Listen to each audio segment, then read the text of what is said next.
মায়েদের বিপুল সংখ্যায় উপস্থিতি, আমি সকলকে প্রথমে ইংরেজি নতুন বছর 2026 সালের শুভেচ্ছা অভিনন্দন জানাচ্ছি। পুরুলিয়ায় 2011 সালে আমাদের মামাটি মানুষের সরকার ক্ষমতায় আসার পরে যে কর্মসূচিগুলো আমাদের সরকার করেছে জনসমক্ষে আপনারা সেটা দেখেছেন। আমাদের এখানে সর্বস্তরের নির্বাচিত প্রতিনিধিরা আছেন। 2011 সাল থেকে যে উন্নয়নের কর্মযজ্ঞ আমরা শুরু করেছি, 2011 সালের আগে পুরুলিয়ার কি অবস্থা ছিল আর 2011 সালের পর গত 15 বছরে পুরুলিয়ায় যে পরিবর্তন হয়েছে।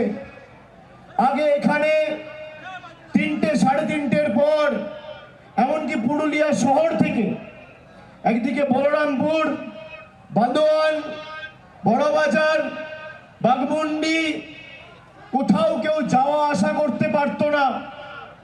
এমনকি স্থানীয় যে পুলিশ প্রশাসনের পুলিশ আউটপোস্ট সহ থানাগুলো ছিল, সেখানেও সকাল 10টার সময় সিপিএমের নেতৃত্বাধীন যে সরকার 2011 সাল অব্দি ছিল, তাদের অধীনস্থ পুলিশ নিজেরা থানা থেকে বেরোতে ভয় পেত।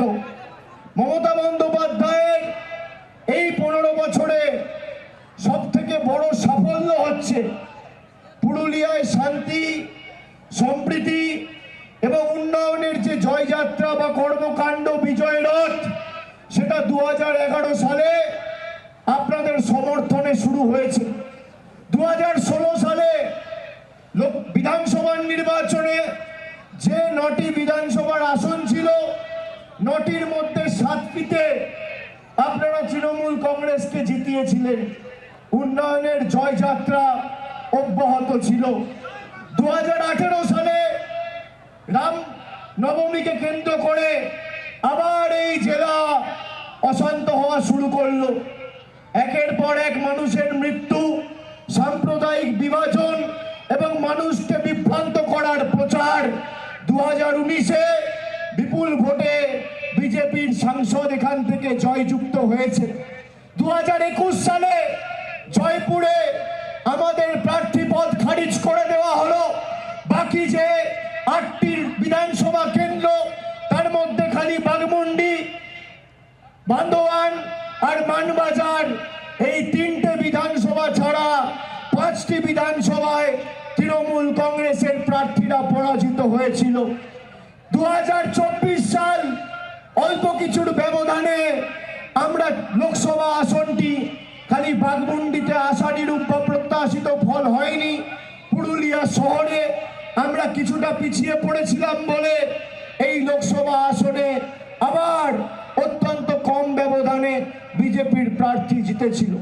কিন্তু 2021, 2016 আর 2024-এর ভোট শতাংশ যদি আমি দেখি, 2021-এ আমরা 3টে আসনে জিতেছিলাম, 2019-এ আমরা 1টা আসনে জিতেছিলাম, আর 2024-এর লোকসভার ফলের নিরিখে যদি আমরা দেখি, 9টার মধ্যে 6টায় তৃণমূল কংগ্রেস এগিয়ে রয়েছে। সুতরাং এই জেলা আবার পুনরায় সবুজময় হওয়া খালি সময়ের অপেক্ষা। আজকে আপনাদের সকলকে অঙ্গীকারবদ্ধ হতে হবে যে আগামী 26-এ 6-3 নয়, 5-4 নয়, 7-2 নয়, 9-0 তৃণমূলের পক্ষে করে আবার পুরুলিয়ার সার্বিক উন্নয়নকে ত্বরান্বিত রাখতে হবে। আপনারা দেখবেন ট্রাফিক সিগন্যালে আপনারা হাঁটাচলা করেন, ট্রাফিক সিগন্যালে হাঁটতে গিয়ে দেখবেন 3টে রঙের লাইট আছে, একটা লাল, একটা গেরুয়া বা কমলা, আর একটা হচ্ছে সবুজ। লাল মানে কি?